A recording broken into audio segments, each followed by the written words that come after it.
Hello everybody, welcome back to Cannonball Cottage. Today we're going to make a seafood chowder. In this pot here, with some olive oil and some butter, we have some smoked bacon that we're just browning off. Along with this, we'll be putting in some onions, some celery, some carrot, a little bit of green pepper, 2 bay leaves, 1 teaspoon of thyme, have some cream. We have some stock, which is 1 cup of chicken stock and 1 cup of fish stock mixed together. We have some mussel meat just there, and we also have 3 lots of fish. One is haddock, one is smoked haddock, and one is cod, and of course the mussel meat, which will make the fish chowder complete. Now we've got this bacon just rendering down here, and we don't want it over crispy. We just want this to give us the flavour that we need. And what we're going to do now is add the onions,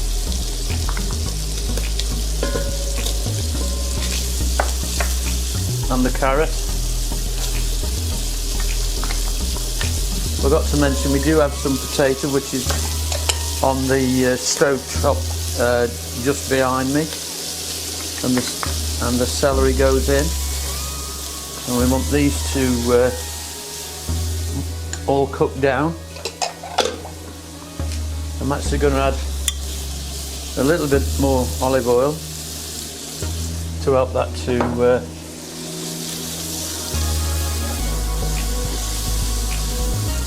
cook down. I'm going to put the thyme and the bay leaves in, and also the green pepper. What forgot to mention is also we've got some salt, we've got some freshly ground black pepper, and we've also got some dill, this dried dill. You can of course put the herbs of your choice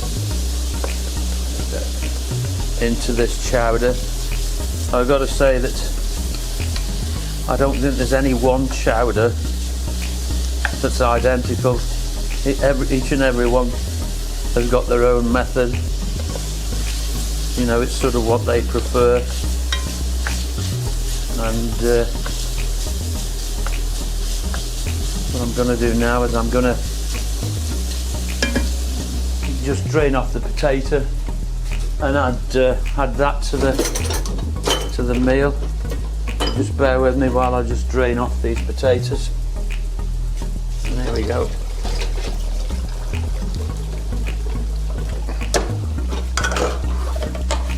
Some diced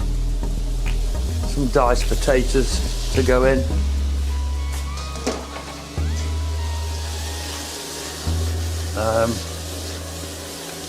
And the longer, once you've completed this, the longer you leave it to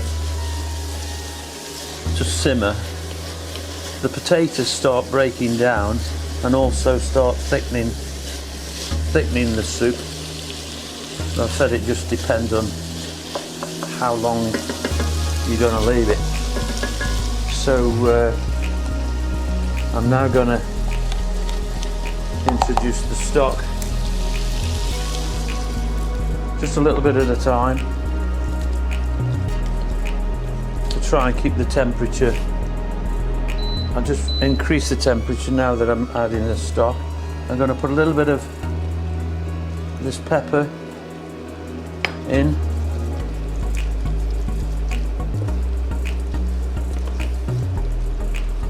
and this is basically your base to the soup, the chowder, whichever you choose to call it. There you go, it's coming back to the boil now. So we'll add a little bit more of the stock. And as I said, there was 1 cup of chicken stock and 1 cup of fish stock. I mean, the famous chowders, the clam chowder, you would actually use clam juice. But as we're not using clams, we're just using ordinary fish stock. And of course we've got this mussel meat here that will go in towards the end. There we go, that's the rest of the stock. You just need this to come to temperature. And what I have got just here, I'm not putting flour into the soup itself, only this is a little bit of cornstarch, slurry as it's known as. I shall put this into the soup to thicken it, to give it that thickness, rather than using all-purpose flour. I quite like the cornstarch because it gives it a more of a velvety finish to it. Now I'm going to add a little bit of sprinkling of dill. Now that it's coming up to the boil.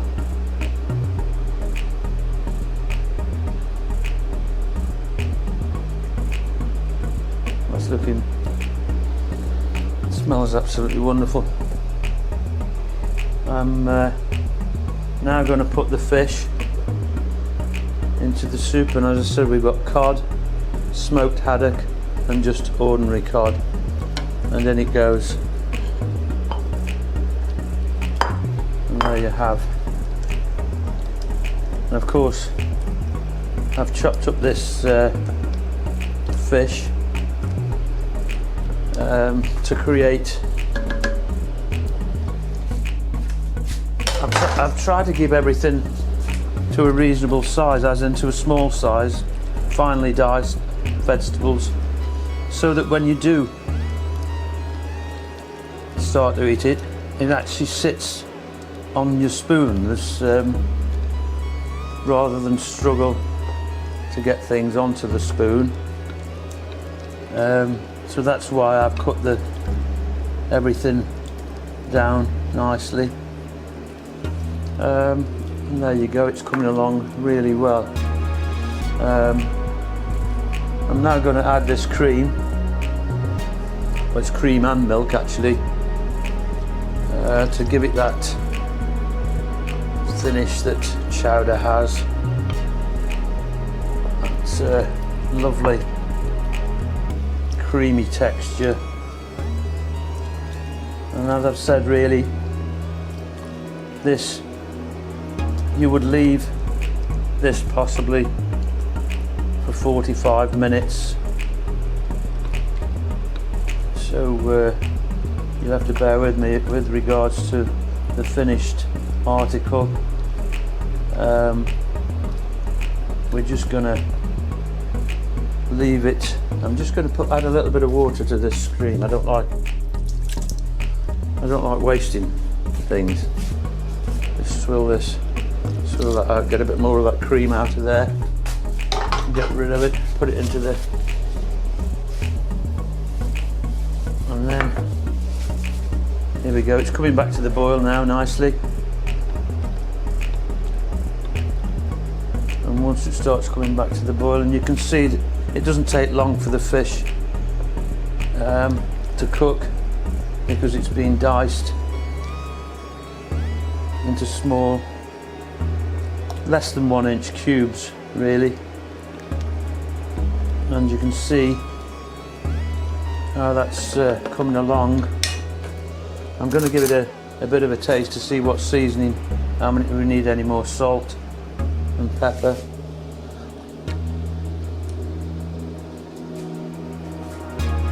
It's really nice. Having said that, I'm actually going to put a little bit of salt in it, because the smoked haddock gives it that taste. I'm now going to add the mussel meat, and you can see how this then creates this full-bodied chowder. And I've actually cut this mussel meat into smaller pieces again, so that you get the full texture and the full of all the different fishes when you actually take a spoonful. And there you have this lovely creamy chowder. I'm going to give it another taste now that the mussel meat's gone.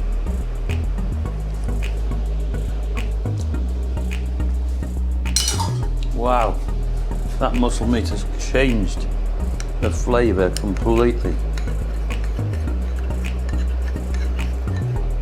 I'm now going to add the slurry, the cornstarch, and as you'll see now, how this cornstarch thickens this soup, this chowder, and it's turning into a, look at that, fabulous, wonderful consistency. It's, and I've said for you would leave that just to simmer slowly, and you've got a great soup. I'm just going to reduce the temperature slightly, give it another taste. Well, beautiful. Obviously, a fish lover's dream. The taste is, look at that, you can see now how that really is thickening, and for our purposes I'm just going to turn the heat down.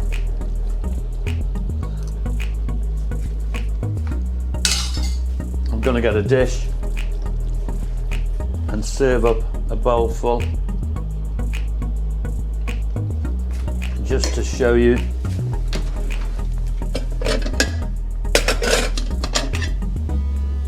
what it will look like. I'm going to move that across there. I'm going to get a cloth to put on the heat, just there. I get a ladle, and you can see now just how thick this soup is.